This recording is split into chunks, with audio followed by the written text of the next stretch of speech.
Une Algérienne de France subit un déferlement de haine pour un motif insolite. Le harcèlement sur les réseaux sociaux est un phénomène de plus en plus courant dans notre société actuelle. Cependant, lorsqu'il s'agit d'une personne qui subit des attaques verbales en raison d'une simple danse, cela devient inacceptable. Malheureusement, c'est ce qui est arrivé à une ressortissante algérienne établie en France qui a posté une vidéo d'elle-même filmée en plein cours à Sciences Po, grande école française dans les domaines des sciences humaines et sociales. Dans la vidéo, l'Algérienne explique qu'elle a décidé de faire son oral d'anglais sur la danse kabyle, qui est une partie importante de sa culture et de ses origines. Elle a ensuite été victime d'un déferlement de haine de la part d'internautes qui ont critiqué sa danse et ont remis en question sa présence à Sciences Po. Je ne sais pas si t'es musulmane, mais les femmes qui l'encensent répondront de leurs actes, a d'ailleurs commenté un internaute. Pourquoi se donner en spectacle, a réagi une autre personne.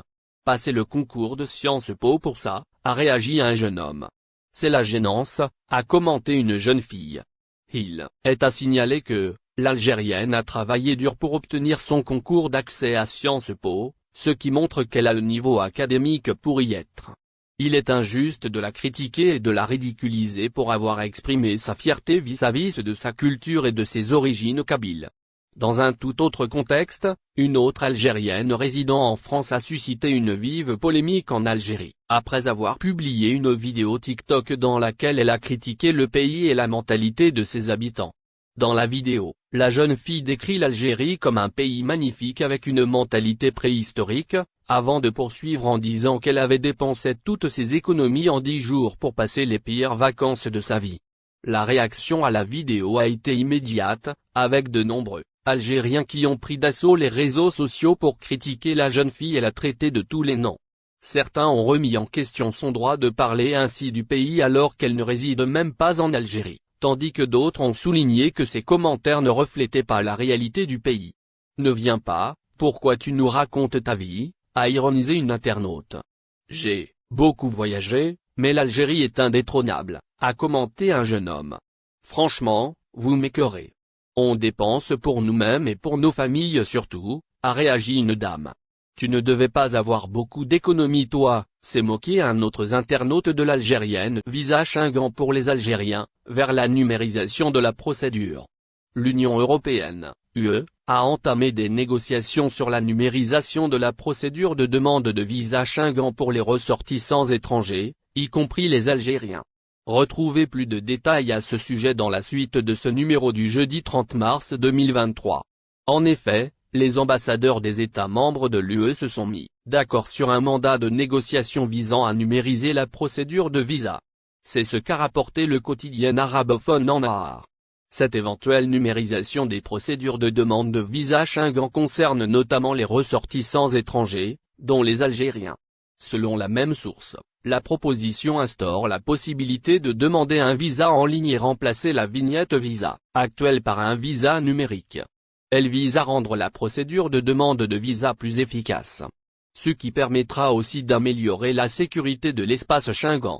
À ce propos, la ministre suédoise des Migrations, Maria Malmö Stenegaard, a fait savoir qu'un visa numérique rendra l'espace Schengen plus sûr. Elle a affirmé que la numérisation de la procédure permettra aux voyageurs en règle de demander facilement un visa. Selon ses explications, les demandes en ligne réduiront aussi le nombre de déplacements au consulat. Ils faciliteront le processus pour les administrations européennes. Vers l'instauration d'une plateforme numérique dédiée à la numérisation par ailleurs, la même responsable a souligné que le visa numérique éliminera le risque de falsification et de vol de la vignette visa.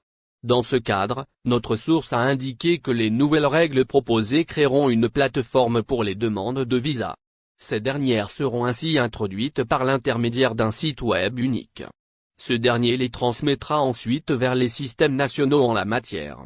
Cette plateforme permettra aux demandeurs de visa d'effectuer toute la procédure de demande. Ils seront également informés des décisions relatives à leur visa à travers le même espace numérique. Ils ne devront plus se présenter au consulat que s'ils demandent un visa pour la première fois. Si leurs données biométriques ne sont plus valides ou s'ils ont acquis un nouveau document de voyage. En vertu des nouvelles règles proposées, les visas seront, en outre, délivré au format numérique. Et, cela sous la forme d'un code barre 2D signé cryptographiquement. Cela réduira les risques liés à la contrefaçon et au vol des vignettes Visa, a encore précisé le média cité Maroc-Algérie, deux pays à la gâchette facile face à la France. Le gouvernement algérien vient de prendre une nouvelle mesure pour punir la France. La raison, l'affaire Amir Abouraoui. Alger refuse d'accueillir ses ressortissants expulsés de France et avait rappelé son ambassadeur à Paris. Un peu comme avait fait le Maroc, qui avait démis de ses fonctions l'ambassadeur du royaume en France.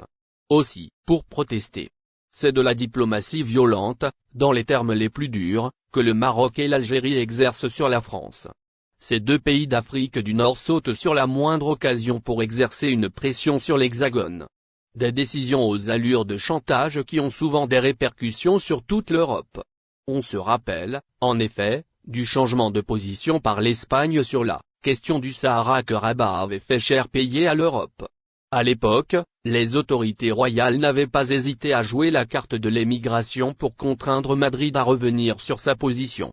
Volontairement, le Maroc avait laissé des milliers de migrants franchir la frontière espagnole et regagner l'Europe. En raison de l'hospitalisation de Brahim Ghali en catimini sur le territoire espagnol, Rabat avait exercé une forte pression sur Madrid. Nous étions en mai 2021. Près d'un an plus tard, les autorités algériennes étaient accusées de tenter de mettre cette même pression sur leurs homologues espagnols. Juin 2022, en effet, le CNI, Centre national de renseignement, alertait le gouvernement espagnol de l'arrivée massive de migrants en provenance d'Algérie. Le service de renseignement espagnol indiquait que la tension entre Alger et Madrid serait à l'origine de cette invasion annoncée de migrants. Et pas moins de 10 000 migrants étaient attendus à Formentera, Ibiza, Murcie et Almeria. Froissé par le Parlement européen, Rabat réagit entre-temps, il y a eu l'accalmie, jusqu'à ce que le Maroc se sente froissé par le Parlement européen.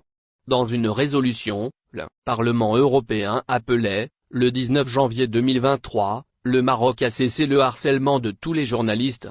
Dans le texte, les élus se disaient profondément préoccupés par les allégations selon lesquelles les autorités marocaines auraient corrompu des députés au Parlement européen.